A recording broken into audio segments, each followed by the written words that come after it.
महत्व भाग दो। एक दिन दोपहर का खाना बनाने का समय हो रहा था। निकिता अपनी सास के पास गई और कहने लगी, मम्मी जी आज दोपहर के खाने में क्या बनाएगी। तब तक उसकी सास कहने लगी, बहू अपनी ननंद से ही पूछ लो। उसकी ननंद वहीं लेटकर मोबाइल चला रही थी, पर वह बिस्तर पर लेटे हुए बोली, भाभी एक काम करो, आज कढ़ी चावल और भिंडी की सब्जी बना लो और सामान लेकर यहाँ आ जाओ। मैं निकाल देती हूँ कि सब्जी में कितना मसाला, आलू, नमक वगैरह पड़ेगा। तब निकिता खींच गई और कहने लगी, दीदी किचन से सारा सामान यहाँ लेकर आने में बड़ी दिक्कत होती है और मैं जो भी बनाना है खुद से बना लूँगी। मेरी माँ ने मुझे खाना बनाना सिखाया है। तब उसकी ननंद मोबाइल साइड में रखकर गुस्से से घूरती हुई बोली, यह क्या बकवास है, मैं बोल रही हूँ ना। माँ देखो तुम्हारी अपनी बहू को समझा दो। तब निकिता की सास बहू की ओर देखते हुए बोली, क्या हुआ बहू, अगर मेरी बेटी तुम्हें यह सब बता देती है तो तुम छोटी नहीं हो जाओगी। मेरी बेटी तो तुम्हें अपने गुण सिखा रही है ना, इससे आगे चलकर तुम्हें घर गृहस्थी में संभालने में मदद मिलेगी।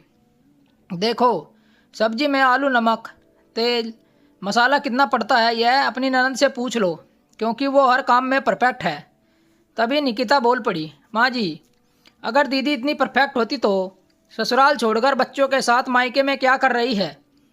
सबको पता है कि इनके कामचोरी की आदत से परेशान होकर इनकी सास माँ ने इन्हें घर से अलग करने के लिए कहा, तो यह रूठ कर मायके आ गई और इसके बाद इन्होंने ससुराल जाना ही नहीं चाहा।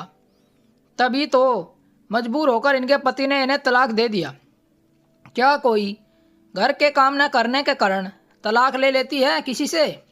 अब तो उसकी सास एकदम से झेंप सी गई। पीछे खड़ी उसकी ननंद भी स्तब्ध सी खड़ी रह गई थी।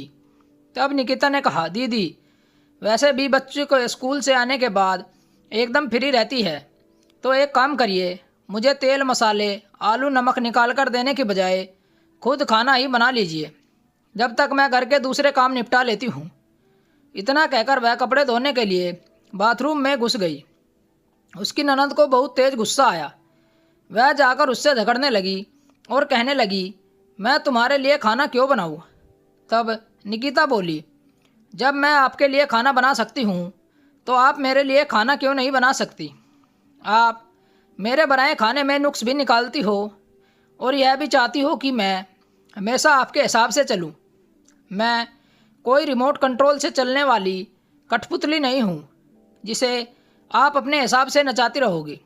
अगर आप लोगों को खाना खाना है तो खाना बना लीजिए, और कल से मैं किचन में नहीं जाऊंगी तो कोई भी मेरा मूड ख़राब नहीं करेगा।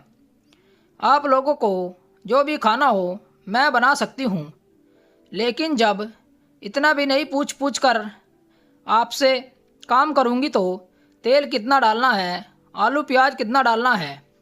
इतना कहकर वह धीरे से कपड़े धोने लगी। वह फिर से कपड़े धोने लगी। तब उसकी ननद गुस्से में पैर पटकते हुए अपनी माँ के पास आई और कहने लगी, माँ तुमने देखा तुम्हारी बहू क्या बोल रही है। उसकी माँ धीरे से बोली, देख बेटा, अगर बहू की सहने की अक्षमता अपनी सीमा पार हो रही है, अगर कहीं ऐसा ना हो कि बहू को कंट्रोल करने के चक्कर में ऐसा कुछ हो जाए कि बहू अपनी गृहस्थी अलग करने की जिद पकड़ ले। आजकल तो विवेक भी अपनी पत्नी के पक्ष लेने लगा है।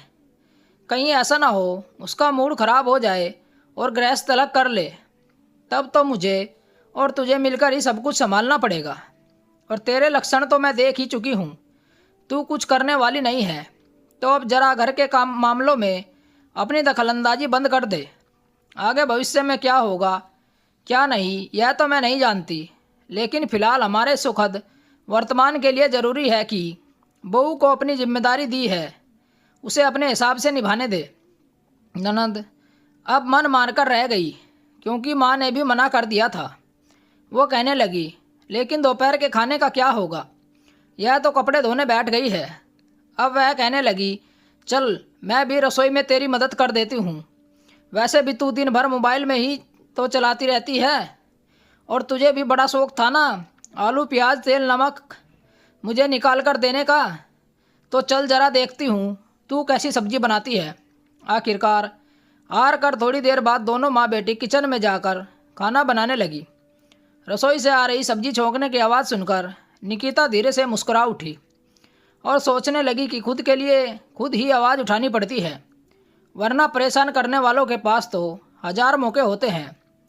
उस दिन के बाद उसकी सास और ननद ने उसके कामों को अपने हिसाब से करने की छूट दे दी और कभी भी उसे कंट्रोल करने की कोशिश नहीं करती थी। दोस्तों, एक घर में जो खाना बनाती है उसे भी पता होता है कि सब्जी में कितना आलू डालना है और कितने तेल मसाले, लेकिन उसे कंट्रोल करने के चक्कर में हर बार खाना बनाते समय उसे इस तरीके से परेशान करना उचित है? और निकिता ने खुद के लिए आवाज़ उठाकर सही किया या नहीं, यह भी कमेंट करके हमें बताएं और चैनल को ज़रूर सब्सक्राइब करें। मिलते हैं आपसे एक और अच्छी कहानी के साथ। कहानी सुनने के लिए आप लोगों का धन्यवाद। राम राम दोस्तों।